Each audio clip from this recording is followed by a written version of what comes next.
कि प्रदेश के अंदर 17% नहीं 40% वोटों पे आपका अधिकार होगा। और वही दूसरी ओर पे युवा टीम को मजबूत करने के लिए साथियों एक निवेदन जरूर करना चाहूंगा। बूथ सबसे जरूरी चीज होती है और उसके ऊपर 18 से 22 साल के ऐसे युवा साथी है जो पहली बार वोट देंगे। आज उनको जोड़ लिया तो ये लिख लेना, जैसे हमारे बुजुर्ग बैठे हैं, ये कोई आज नहीं जुड़े थे। इस इलाके में तो बंसीलाल जी का एक खौफ हुआ करता था, जुड़ता था उस पर मुकदमा दर्ज कर दिया जाता था। पर डॉक्टर अजय सिंह चौटाला जी ने आके झंडा पकड़ा, इस मैदान को सींचा, नए साथियों को हौसला दिया और खास तौर पर उस समय के युवा, और उस समय के युवाओं ने खड़े होकर उस मुहिम में जब साथ दिया तो परिवर्तन नहीं आया भिवानी जिले में। उसको और आगे ले जाने का काम हमें करना है साथियों। कांग्रेसी कल कह रहे थे कि जेजेपी बीजेपी को वोट देने वाले राक्षस हैं। मैं तो हमेशा डॉक्टर अजय सिंह चौटाला जी के मुंह से एक चीज सुनी है कि हमारे कार्यकर्ता, हमारे वोटर तो हमारे लिए हीरे मोती से भी ज्यादा हम मानते हैं। कि कांग्रेसी सोच विचारधारा जरूर ये हो सकती है कि वोटर को राक्षस बना देते।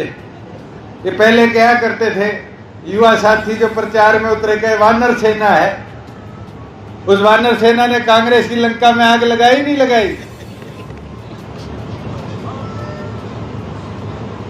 अब दोबारा मौका आ रहा है, साल भी नहीं बचा, पहले तो लोकसभा है और इस लोकसभा के मैदान में अपनी मजबूती दिखाने के लिए साथियों आज से एक एक घर तक जाना शुरू करना पड़ेगा। जिस दिन आपने मैदान में घूमना शुरू कर दिया, एक एक घर में जाना शुरू कर दिया, मैं ये विश्वास दिला सकता हूं जो जीत भिवानी लोकसभा में हमारी 2000 के अंदर हुई थी, उससे बड़ी जीत हम यहां पर लाने का काम करें।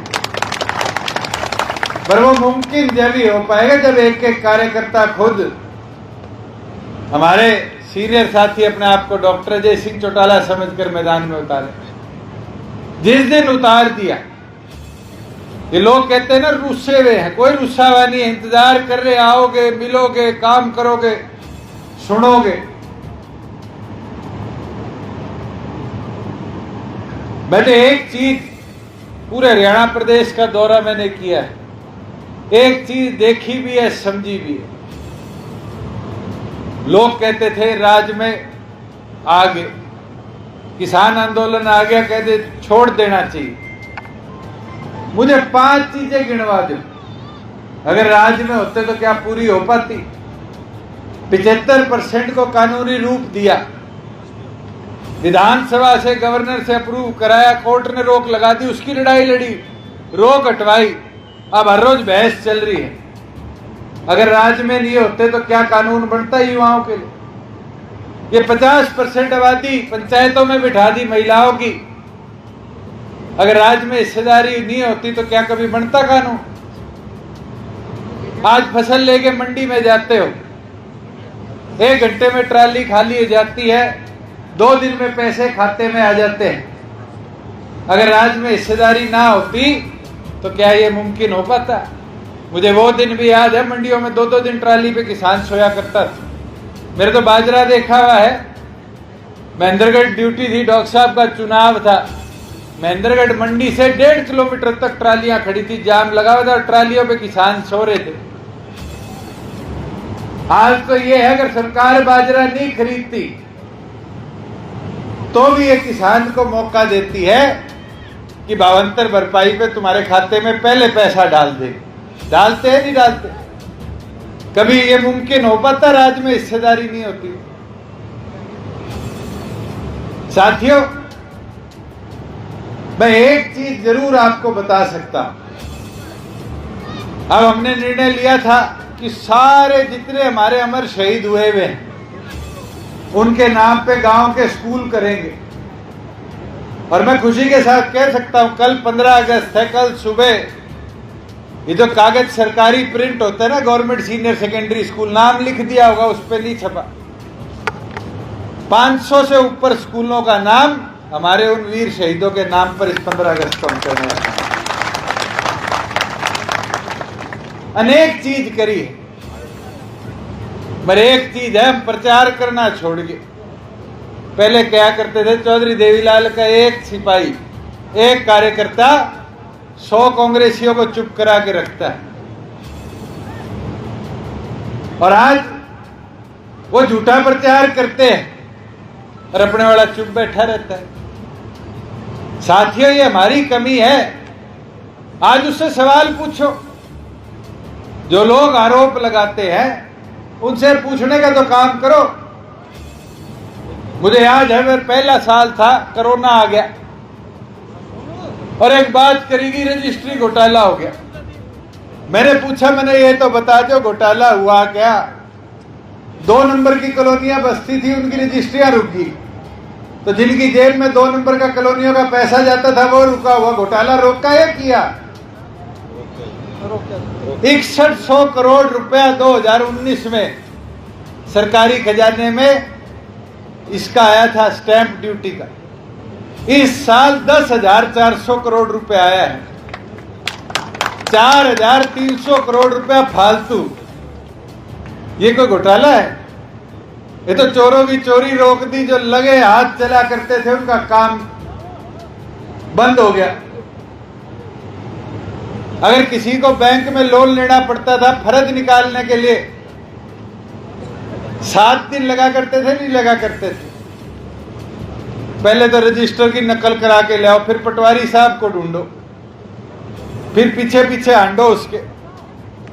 कभी मोहर रह जाती थी, कभी पेन रह जाता था। आज तो गांव के CHC में जाओ, 20 रुपए सरकार को दो, साथ की साथ फर्ज निकलती है, नहीं निकलती। किसी की मोहर मरवाने की भी जरूरत नहीं।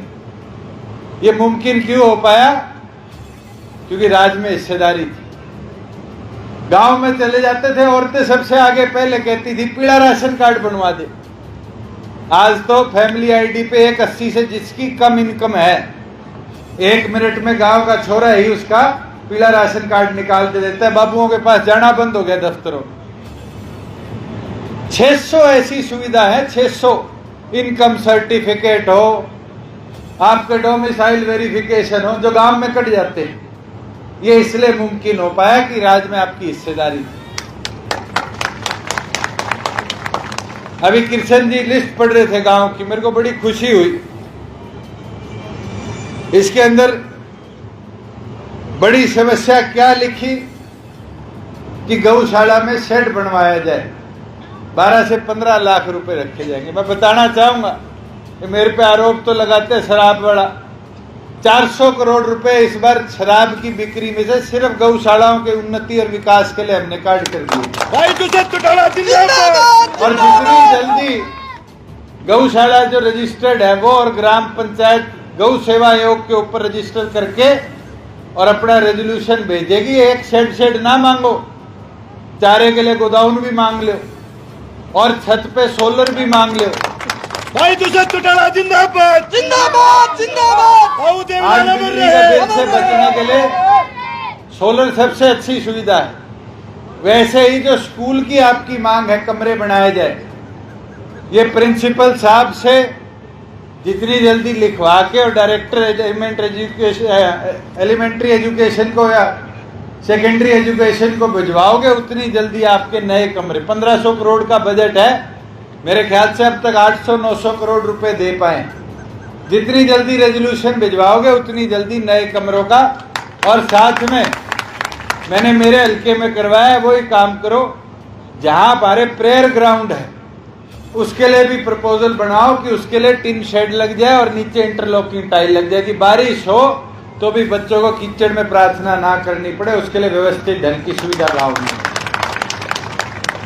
आज तो गांव में जाते मांग होती है कम्युनिटी सेंटर बना दो, और हमने बनवाए हैं, देख के आवास पड़ोस में। इतनी सुविधा होगी कि शहर की तरफ नहीं जाना पड़ता किसी गरीब आदमी को अपने बच्चे का ब्याह करने के लिए। गांव में हमने सुविधा